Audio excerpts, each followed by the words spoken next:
Músculos del cuero cabelludo, la frente y las cejas. El occipito frontal es un músculo digástrico plano, con un vientre occipital y un vientre frontal que comparten un tendón común, la aponeurosis epicraneal.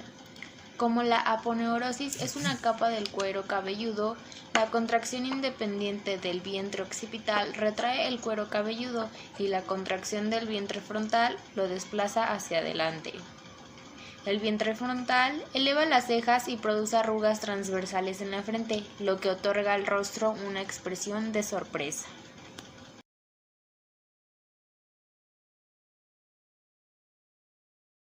El orbicular del ojo. Cierra los párpados y arruga verticalmente la frente. Sus fibras se distribuyen en círculos concéntricos alrededor del borde de la cavidad orbitaria y los párpados. La contracción de estas fibras estrecha la hendidura palpebral, que es la abertura entre los párpados, y ayuda al flujo de lágrimas. Para ello, los párpados se unen primero lateral y luego se va cerrando la hendidura palpebral en dirección medial. El músculo orbicular del ojo se compone de 3 porciones. El número 1, la porción palpebral. Se origina en el ligamento palpebral medial y está localizada sobre todo dentro de los párpados.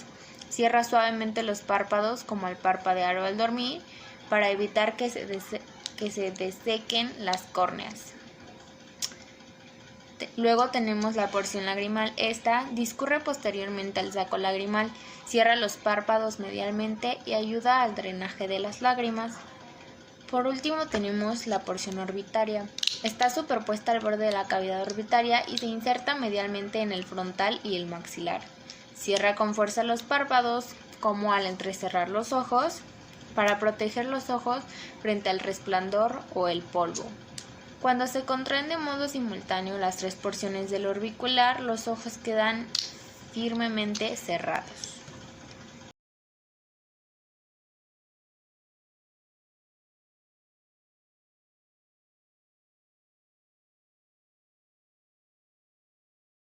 El corrugador superciliar es uno de los músculos de la frente, es pequeño y de forma piramidal. Se origina en el arco superciliar medial. Sus fibras pasan superolateralmente entre las partes palpebral y orbital del orbicular de los párpados. Se inserta en la piel de la parte medial de la frente hasta la porción media de la ceja. Su irrigación sanguínea proviene de la arteria oftálmica. Actúa para deprimir las cejas, desplazar las cejas medialmente y arrugar la parte medial de la frente. Está inervado por la rama temporal del nervio facial. El corrugador superciliar es uno de los músculos que se tratan para prevenir las arrugas del entrecejo en el tercio superior de la cara durante el tratamiento con toxina botulínica. La porción transversa y alar de los músculos de la nariz. La nariz no es una estructura elástica, muy por el contrario está cubierta por una capa muscular que aumenta y disminuye las fosas nasales según la necesidad de aire. Moviliza las alas y glábela como expresión de emociones o en algunos pacientes desciende la punta cuando nos reímos.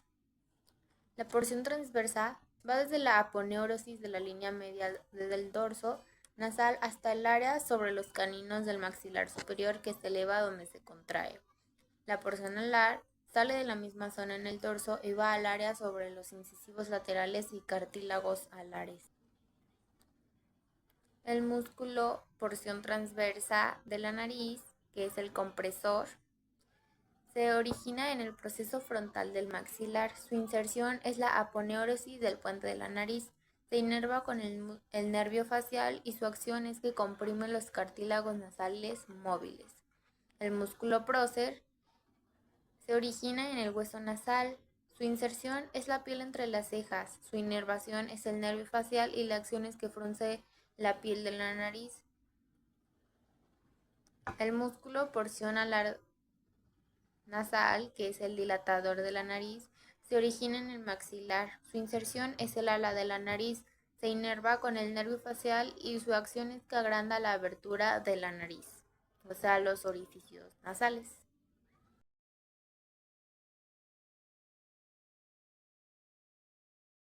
Orbicular de la boca.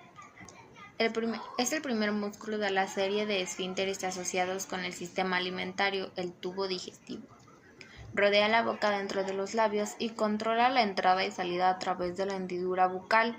El orbicular de la boca es importante durante la articulación de la palabra, o sea, cuando hablamos. Su origen es el hueso nasal, su inserción viene siendo la piel entre las cejas y su inervación es el nervio facial. El orbicular de la boca es conocido también como el músculo del beso.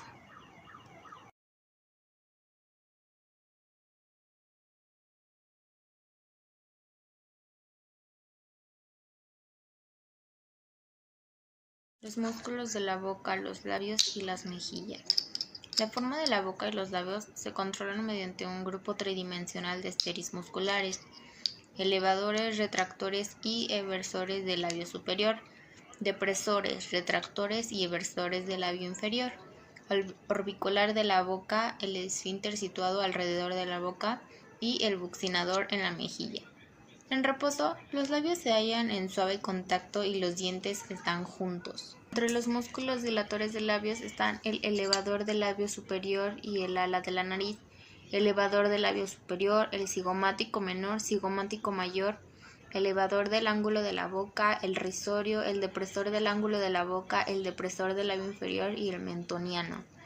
Su origen es que están en los huesos y la fascia alrededor de la abertura bucal y se insertan en el tejido de los labios. Su inervación es el nervio facial y la acción es que separan los labios. El buccinador es un músculo que ayuda a que las mejillas resistan las fuerzas generadas al silbar y succionar. El nombre de este músculo se debe a que comprime las mejillas al soplar y destienden los buccinadores y otros músculos de las mejillas del modo que las hinchan extraordinariamente al soplar con fuerza en sus instrumentos. Anteriormente, las fibras del buccinador se mezclan de forma medial con las del orbicular de la boca y el tono de los dos músculos comprime las mejillas y los labios contra los dientes y las encías. El origen de este músculo es la cara externa de los bordes alveolares de los maxilares y la mandíbula y el ligamento pterigomandibular. La inervación es el nervio facial, la acción es que comprime las mejillas y los labios contra los dientes y la inserción es el músculo orbicular de la boca. El platisma es una lámina muscular ancha y delgada en el tejido subcutáneo del cuello. Los bordes anteriores de los dos músculos se decusan sobre el mentón y se mezclan con los músculos faciales. Al actuar desde su inserción superior, el platisma tensa la piel, provoca crestas cutáneas verticales, expresa un gran estrés y libera la presión sobre las venas superficiales. Al actuar desde su inserción inferior, el platisma ayuda a deprimir la mandíbula y los ángulos de la boca, como sucedería cuando haces una mueca. El origen de este músculo es la fascia profunda sobre el pectoral mayor y el deltoides. Su inserción es el cuerpo de la mandíbula y ángulo de la boca. Su inervación es el ramo cervical del nervio facial y la acción es que tira inferiormente de la mandíbula y el ángulo de la boca.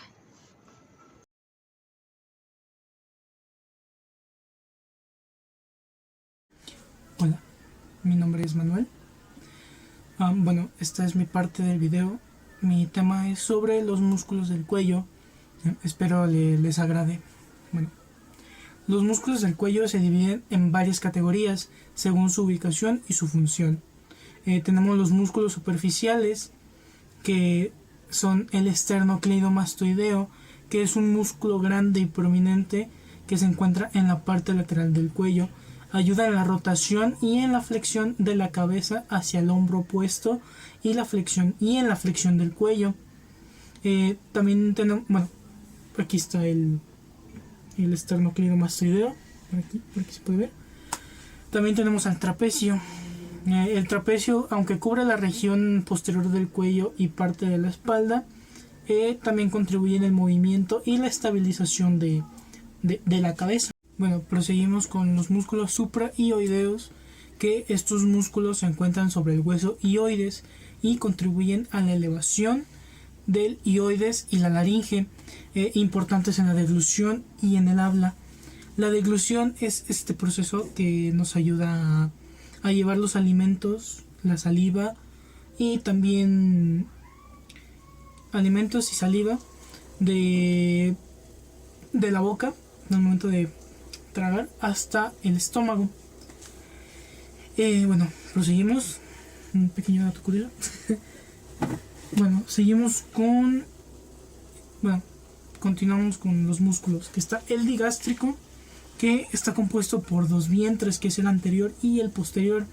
Estos elevan el hioides y ayudan a la deglución, que es este proceso que dijimos que es sobrellevar la saliva o el alimento desde la boca hasta el estómago. Tenemos el estiloideo, que eleva y retrae el hioides. El moloideo, que forma el piso de la boca y eleva el hioides. Y también tenemos el genohioideo, que está ubicado debajo del mentón y ayuda a elevar y adelantar el hioides.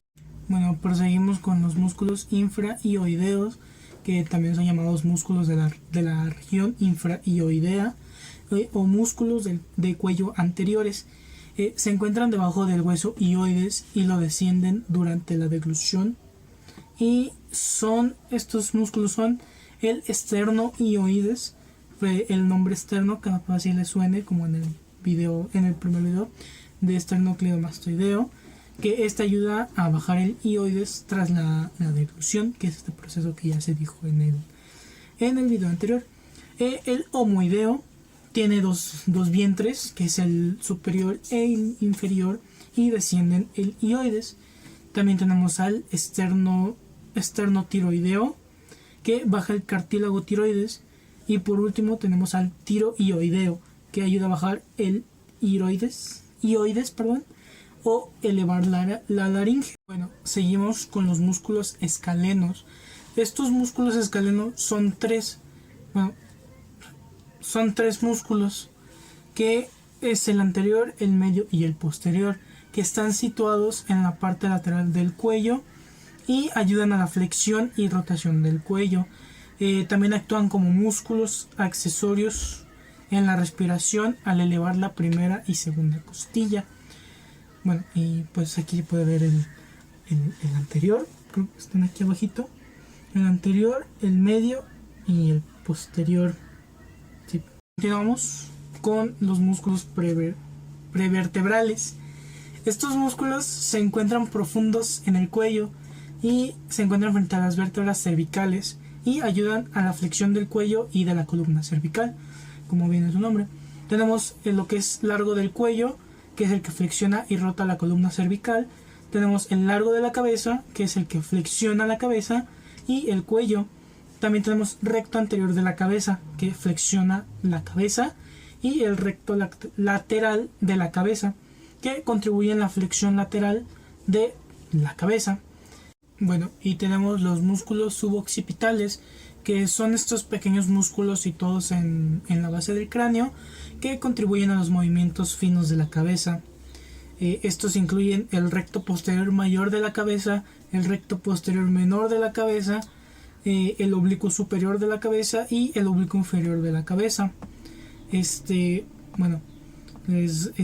Su ubicación se extiende desde la apófisis espinosa del atlas, o sea, C2, que llega hasta la base del cráneo en la región del hueso occipital. Y se preguntarán tal vez, ¿qué es el atlas? Bueno, el atlas es la primera vértebra de la columna vertebral, que está localizada en la porción más superior de la región cervical, o sea, se encuentra hasta arriba de la columna cervical. Tenemos el recto posterior menor de la cabeza, que su ubicación va desde el tubérculo posterior del atlas hasta el hueso occipital, que es cerca del foramen magnum. También su función principal es ayudar en la extensión de la cabeza, permitiendo movimientos sutiles y el ajuste de la posición de la cabeza. También tenemos lo que es el oblicuo superior de la cabeza, que su ubicación se origina en el apófisis transversal del atlas y se inserta en el hueso occipital. Nos ayuda, o más bien su función es ayudar en la extensión y en la flexión lateral de la cabeza, permitiendo una inclinación suave hacia los lados. Y para finalizar tenemos el oblicuo inferior de la cabeza, que va desde la apófisis espinosa del axis que el axis es la segunda vértebra del cuello, sobre la cual se verifica el movimiento y la rotación de la cabeza. Entonces va desde la apófisis espinosa del axis hasta el apófisis transversal del atlas. Su función es la de, bueno, su función dice es única. Es el único músculo suboccipital que no se conecta con el cráneo. Entonces su función principal es rotar el atlas junto con la cabeza hasta el mismo lado.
En el grupo profundo tenemos el popliteo, en el cual su origen es la cara lateral del cóndilo del fémur, su inserción la cara posterior del cuerpo en la tibia superior a la línea del sóleo, su inervación nervio tibial.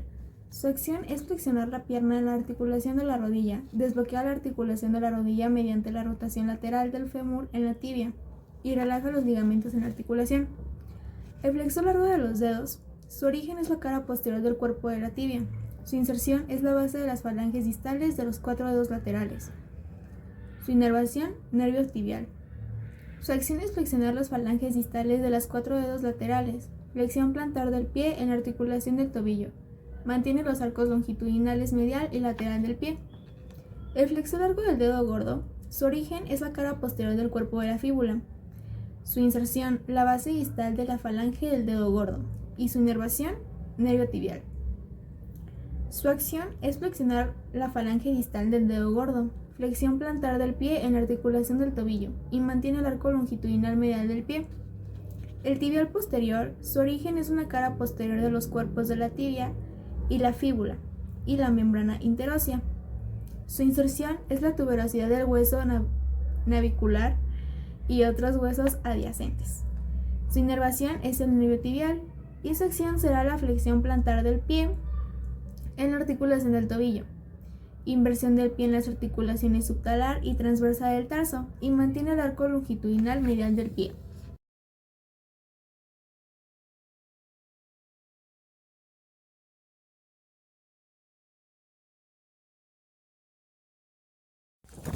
En los músculos del compartimento facial lateral de la pierna tenemos el fibular largo, en el cual su origen es la cara lateral del cuerpo del fémur, su inserción la base del primer metatarsiano y el cuneiforme medial. Su inervación será el nervio fibular superficial. La acción es el plantar flexiona el pie en la articulación del tobillo. Vierte el pie en las articulaciones subtalar y transversa del tarso. Mantiene los arcos longitudinal, lateral y transverso del pie. El fibular corto, su origen será la cara lateral del cuerpo de la fíbula. Su inserción, la base del quinto hueso metatarsiano. Y su inervación, el nervio fibular superficial. En la acción, permite la flexión plantar del pie en la articulación del tobillo. Vierte el pie en la articulación subtalar y transversal del tarso. Y mantiene el arco longitudinal lateral del pie.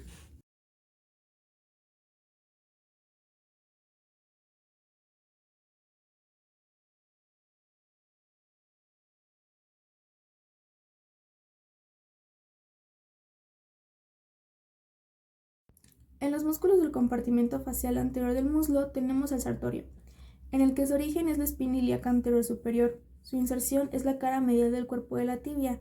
Inervación, el nervio femoral. Y su acción será flexionar, abducir y rotar lateralmente el muslo en la articulación de la cadera. Flexiona y rota medialmente la pierna en la articulación de la rodilla.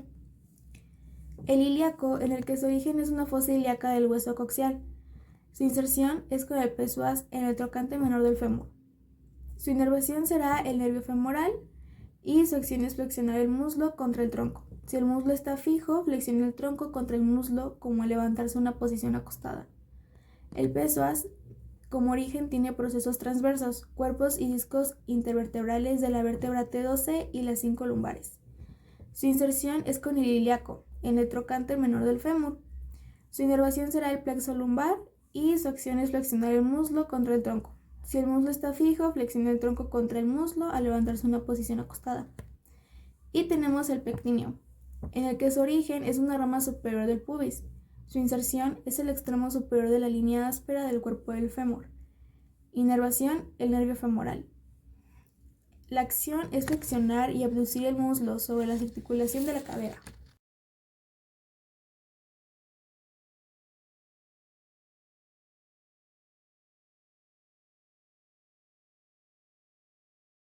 En el cuádriceps femoral tenemos el recto femoral, que va a abarcar como origen dos cabezas. La cabeza recta, que es la espina ilíaca anterior inferior, y la cabeza refleja, que abarca el ilión superior al acetábulo. Su acción va a ser extender la pierna en la articulación de la rodilla, flexiona el muslo en la articulación de la cadera. Tenemos el vasto lateral, en el que su origen es el extremo superior del cuerpo del fémur, y su acción va a ser extender la pierna en la articulación de la rodilla. El vasto medial, que es el extremo superior del cuerpo del fémur, y su acción va a ser extender la pierna en la articulación de la rodilla que estabiliza la patela. Finalmente, tenemos el vasto intermedio, en donde su origen es las caras anterior y lateral del cuerpo del fémur, y su acción va a ser extender la pierna en la articulación de la rodilla. El muslo articular de la rodilla retrae la membrana sinovial. Estas cuatro tienen la inserción del tendón del cuádriceps en la patela, luego a través del ligamento patelar en la tuberosidad tibial, y su inervación va a ser el nervio femoral.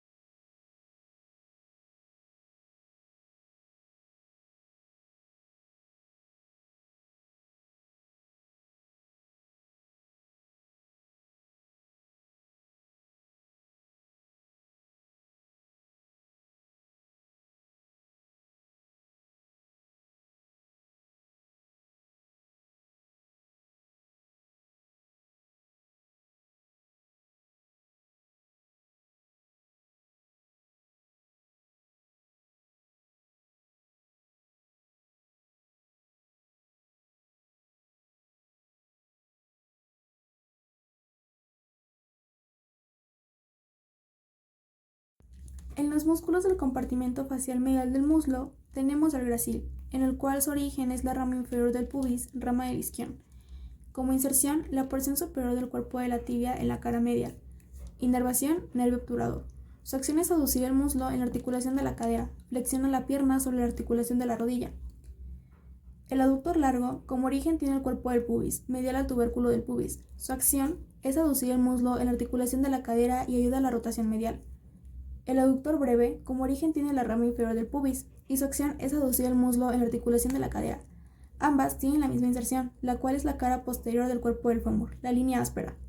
Como inervación, tienen el nervio obturador. El aductor mayor, como origen, tiene la rama inferior del pubis, rama del isquion y tuberosidad isquiática. Su inserción es la cara posterior del cuerpo del fémur, tubérculo del aductor del fémur. En inervación tiene dos porciones, la porción aductora del nervio obturador y la porción isquiotibial del nervio ciático. Como acción, aduce el muslo en la articulación de la cadera y ayuda a la rotación medial. Parte del tendón isquiotibial extiende el muslo en la articulación de la cadera. El obturador externo, como origen, tiene la cara externa de la membrana obturatriz y ramas púbica e isquiática.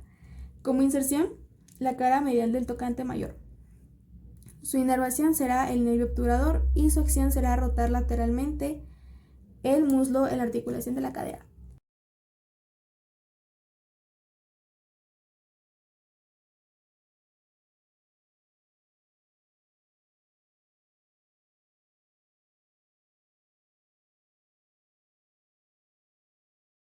En los músculos del compartimento facial posterior del muslo tenemos el bíceps femoral, el cual su origen se dividirá en dos, cabeza larga y cabeza corta.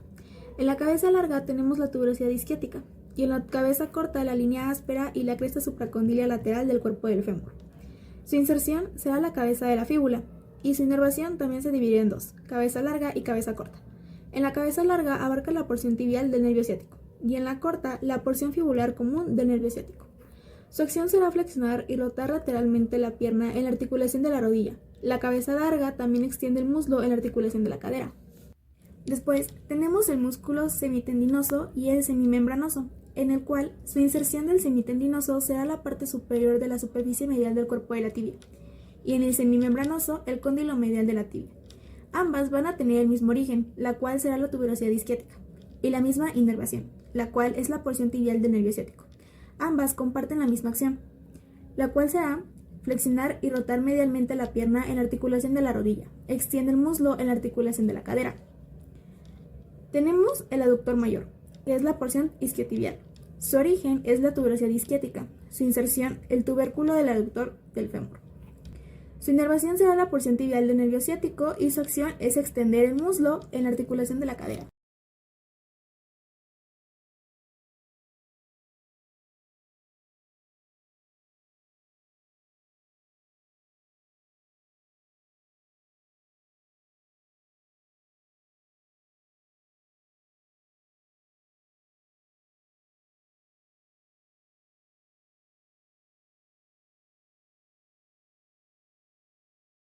Pasamos a los músculos de la región glútea. Tenemos el glúteo mayor, el cual su origen será la cara externa del ilion, sacro, coxis y el ligamento sacrotuberoso. Su inserción será el tracto iliotibial y tuberosidad glútea del fémur. Su inervación, el nervio glúteo inferior. Su acción será extender y rotar lateralmente la articulación de la cadera a través del tracto iliotibial. Extiende la articulación de la rodilla. Luego, tenemos el glúteo medio y el glúteo menor, el cual va a compartir lo mismo. Su origen será la cara externa del ilion, su inserción la cara lateral del tocante mayor del fémur, su inervación el nervio glúteo superior. Su acción de ambas será reducir el muslo en la articulación de la cadera, estabiliza la pelvis al caminar para permitir que la pierna opuesta despegue del suelo. En el tensor de la fascia lata tenemos como origen la cresta ilíaca, su inserción será el tracto isquiotibial, su inervación el nervio glúteo superior. Su acción será asistir al glúteo mayor para extender la articulación de la rodilla. También tenemos el piriforme. Su origen es la cara anterior del sacro. Su inserción, el borde superior del tocante mayor del fémur. Su inervación será primero y segundo nervio sacro. Su acción será rotar lateralmente el muslo en la articulación de la cadera. Después tenemos el obturador interno, gemelo superior, gemelo inferior y el cuadrado femoral. El obturador interno tiene como origen la cara interna de la membrana obturatriz, el gemelo superior, la espina isquiática, el gemelo inferior, la tuberosidad isquiática, y el cuadrado femoral, el borde lateral de la tuberosidad isquiática. Estos últimos cuatro músculos van a compartir la misma inserción, que es el borde superior del tocante mayor del fémur, la misma inervación, que es el plexo sacro, y la misma acción, que será rotar lateralmente el muslo en la articulación de la cadera. Pasamos a los músculos de la región glútea. Tenemos el glúteo mayor, el cual su origen será la cara externa del ilion, sacro, coxis y el ligamento sacrotuberoso. Su inserción será el tracto iliotibial y tuberosidad glútea del fémur. Su inervación, el nervio glúteo inferior. Su acción será extender.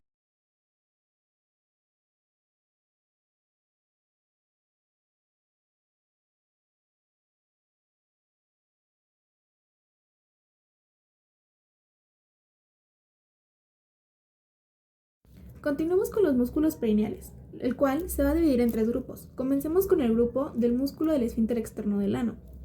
Tenemos la porción subcutánea, la cual su origen rodea el canal anal sin inserciones óseas. Su inervación es el nervio rectal inferior y ramo perineal del nervio S4. Su acción será junto con el músculo puborectal, forma el esfínter voluntario del canal anal. En la porción superficial, su origen es el cuerpo perineal, su inserción el coxis. La porción profunda, su origen rodea el canal anal sin inserciones óseas. Ambas compartirán la misma inervación, que es el nervio rectal inferior y ramo perineal del nervio S4. Y la misma acción, junto con el músculo puborectal, forma el esfínter voluntario del canal anal. Tenemos el puborectal, porción del elevador del ano. Su origen son los huesos púbicos. Su inserción es el asa alrededor de la unión del recto y el canal anal. Su inervación será el ramo perineal del nervio S4 y ramo perineal del nervio pudendo. Su acción, junto con el esfínter externo del ano, forma el esfínter voluntario del canal anal.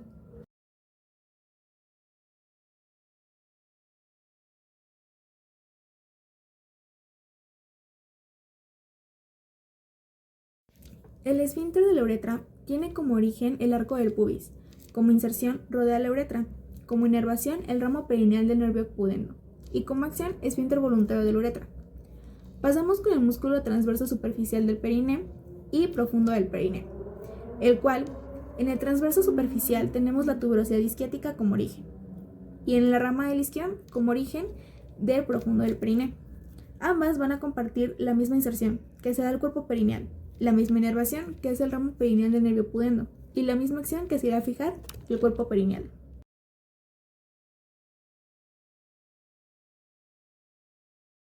Como último grupo, tenemos los músculos urogenitales de la mujer. El bulbo esponjoso, su origen es el cuerpo perineal. Su inserción es la fascia del bulbo del vestíbulo, y su inervación el ramo perineal del nervio pudendo. Su acción será el esfínter de la vagina, ayuda a la erección de clítoris. El isquio cavernoso, su origen es la tuberosidad isquiática. Su inserción, la fascia que cubre el cuerpo cavernoso. La inervación, el ramo perineal del nervio pudendo. Y su acción va a ayudar a la erección de clítoris. Finalmente, tenemos el esfínter de la uretra, el cual su origen es el arco del pubis, el músculo transverso superficial del perine, que su origen será la tuberosidad isquiática.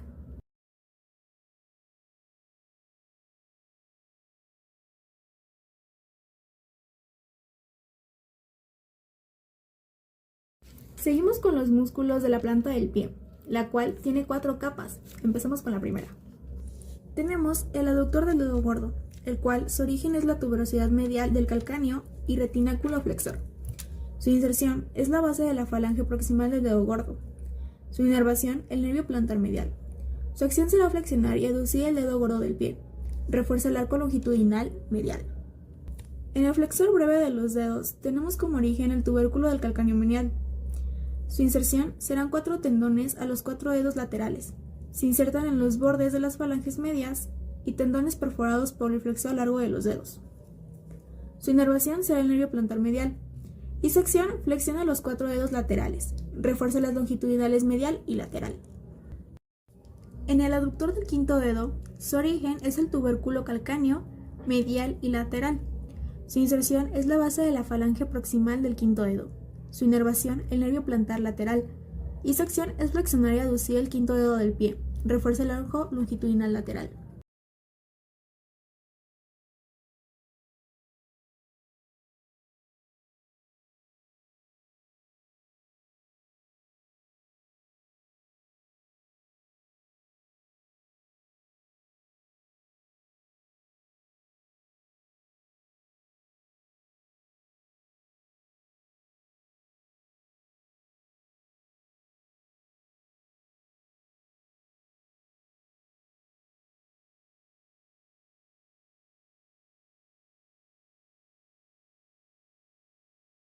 En la segunda capa tenemos el cuadrado plantar.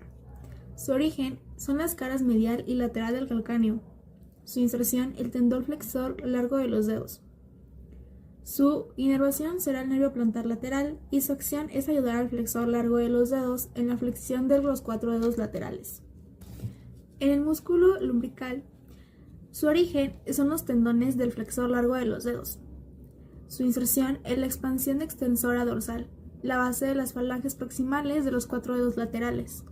Su inervación es el primer lumbrical, el nervio plantar medial y el resto el nervio plantar lateral. Su acción extiende los dedos de los pies en las articulaciones interfalángicas. Finalmente tenemos el tendón flexor largo de los dedos, el cual su origen será la cara posterior del cuerpo de la tibia, y el tendón del flexor largo del dedo gordo. Su origen es la cara posterior del cuerpo de la fíbula.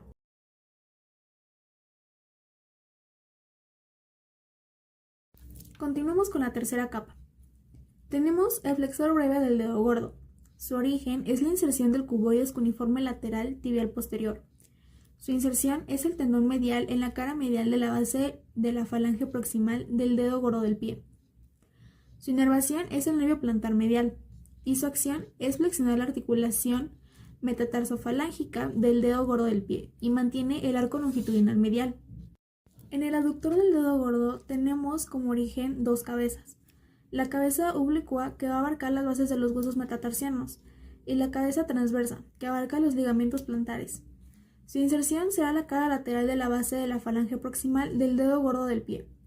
Su inervación, el ramo profundo del nervio plantar lateral. Su acción será flexionar la articulación metatarsofalángica del dedo gordo del pie y mantiene unidos los huesos metatarsianos. En el flexor breve del quinto dedo, su origen es la base del quinto hueso metatarsiano. Su inserción, la cara lateral de la base de la falange proximal del quinto dedo. En su inervación, el nervio plantar lateral. Su acción será flexionar la articulación metatarsofalángica del quinto dedo.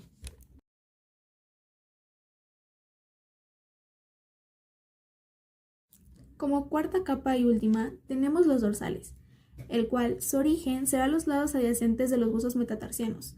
Su inserción, bases falanges proximales. Primero, lado medial del segundo dedo del pie, resto, cara lateral de los dedos segundo, tercero y cuarto. También la expansión expansora dorsal.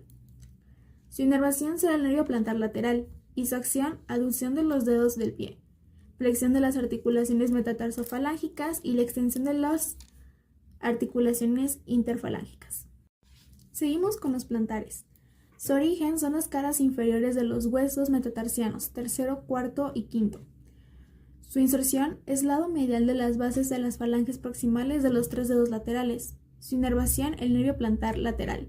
Su acción será la aducción de los dedos del pie, flexión en las articulaciones metatarsofalángicas y extensión en las articulaciones interfalángicas. Finalmente tenemos el tendón fibular largo. Su origen es la cara lateral del cuerpo del fémur y el tendón tibial posterior, el cual su origen será la cara posterior de los cuerpos de la tibia y la fíbula y la membrana interósea.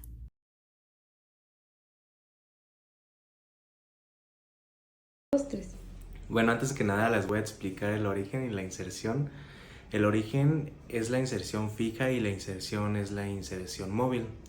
Voy a comenzar con el músculo del pectoral mayor.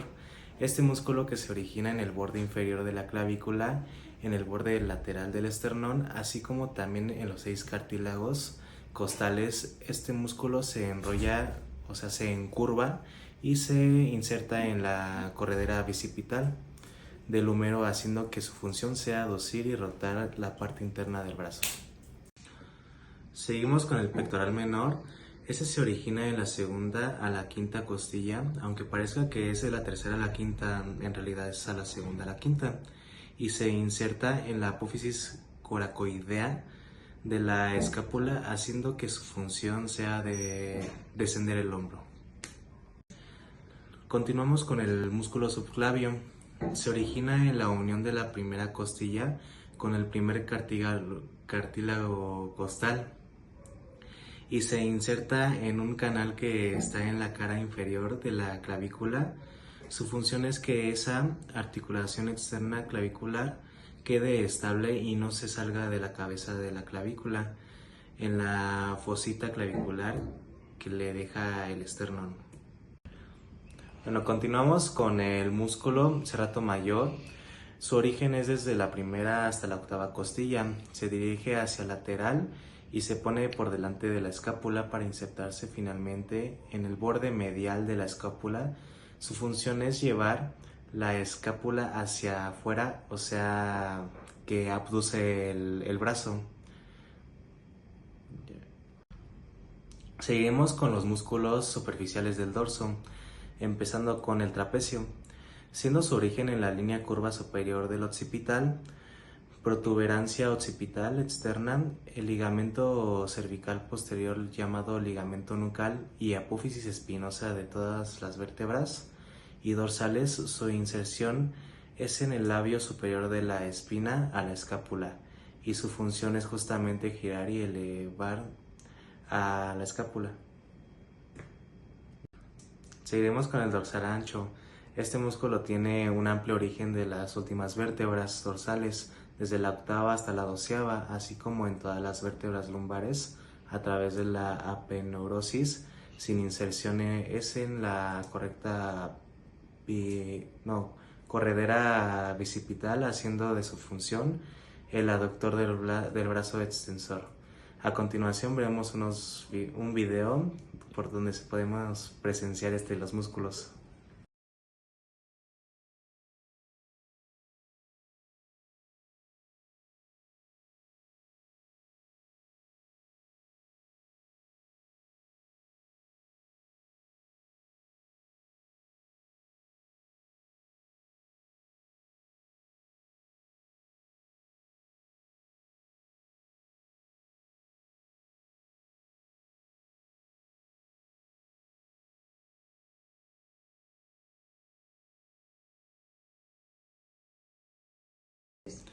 Seguiremos con los músculos romboides menor y mayor. Su origen del menor es la apófisis espinosa de C7 y D1, mientras que el mayor es de la apófisis espinosa desde D2 a D5 y se insertan en el borde medial de la escápula. Cuando estos dos se contraigan, la escápula va a ir hacia medial, por eso es que su función es fijar y retraer a la escápula.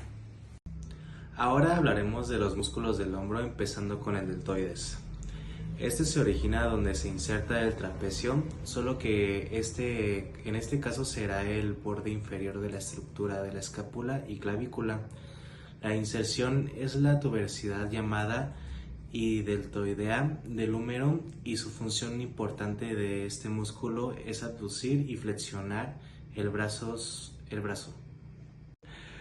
A continuación seguiremos con el músculo supraespinoso. Su origen es la fosa supraespinosa, pasará por la escotadura espinoglenoidea de la escápula y se va a insertar en la tuberosidad mayor llamada troquíter del húmero, haciendo que su función sea la abducción del brazo. Seguimos con infraespinoso. Este se origina en la fosa infraespinosa y su inserción es igual que el supraespinoso, es decir, en el troquíter del húmero o tuberosidad mayor. Lo que cambia en su función es que esta sea un rotador externo del brazo, o sea, gira. A continuación, el músculo subescapular se origina en la fosa subescapular. Este músculo se inserta en el tubérculo menor o tuberosidad menor. Su función es que contrae, pero no como lo hace el supraespinoso, que le gira hacia afuera. Este lo hace girar hacia adentro, o sea, rotación medial o rotación interna del brazo. El músculo redondo menor, este se origina en la fosa sinescapular y se inserta en lo que es el troquíter o tuberosidad mayor, y su función es la rotación externa del brazo. El redondo mayor se origina igualmente en la fosa infraespinosa, pero su inserción es en la corredera bicipital, o sea, el labio interno específicamente, y su función es llevar el brazo hacia medial, o sea, aducción del brazo.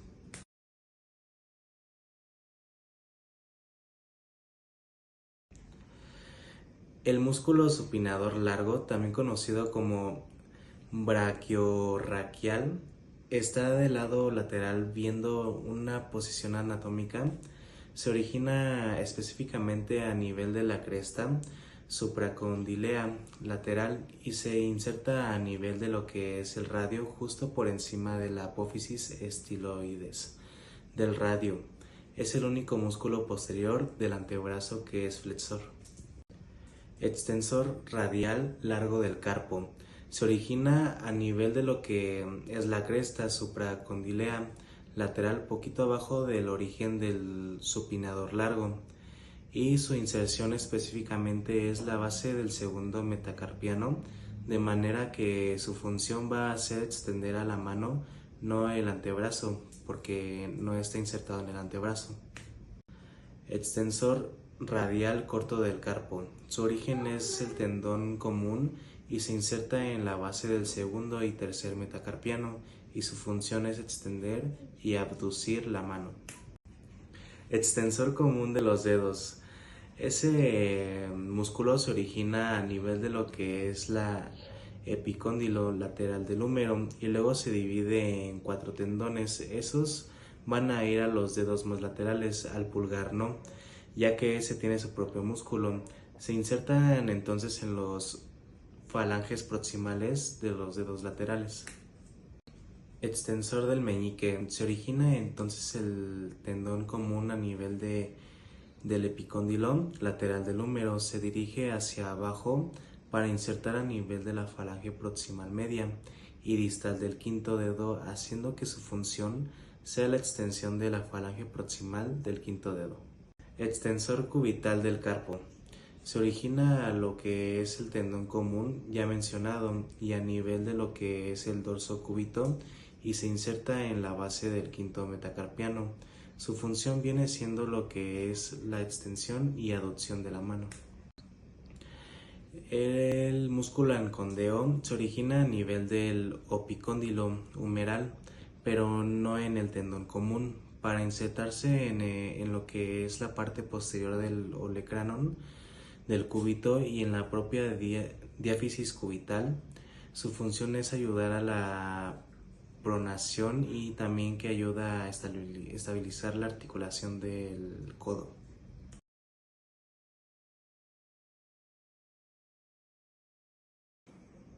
El músculo bíceps braquial.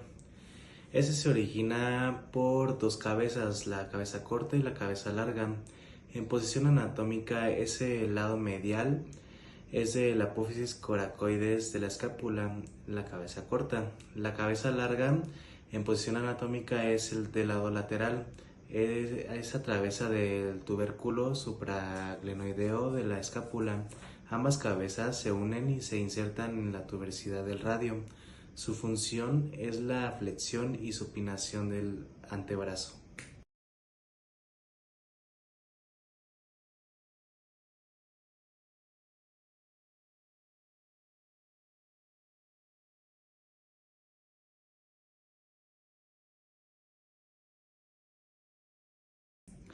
El músculo coracobraquial, su origen de ese músculo es a través de un tendón en común con la cabeza corta del bíceps braquial y se inserta en la diáfisis humeral. Su función es hacer el brazo hacia adelante, por lo mismo que su inserción es por el punto medio del húmero. El músculo tríceps braquial está compuesto por 3 cabezas: la cabeza larga, vasto lateral y el vasto medial. La cabeza larga es del tubérculo infraglenoideo de la escápula, el vasto lateral, parte posterior de la diáfisis humeral, y el vasto medial, parte posterior de la diáfisis humeral. Estos se confluyen en el tendón tricipital. A través de este se insertan en el olecranon del cúbito. Su función es extender el antebrazo. Músculo braquial anterior. Se origina de la diáfisis humeral, la parte anterolateral justo rodeando la inserción del músculo deltoides. Se inserta en la apófisis coronoides del cúbito. Su función va a hacer básicamente flexionar el antebrazo. Por último, cabe mencionar que los músculos ya mencionados del brazo son inervados por el nervio musculocutáneo.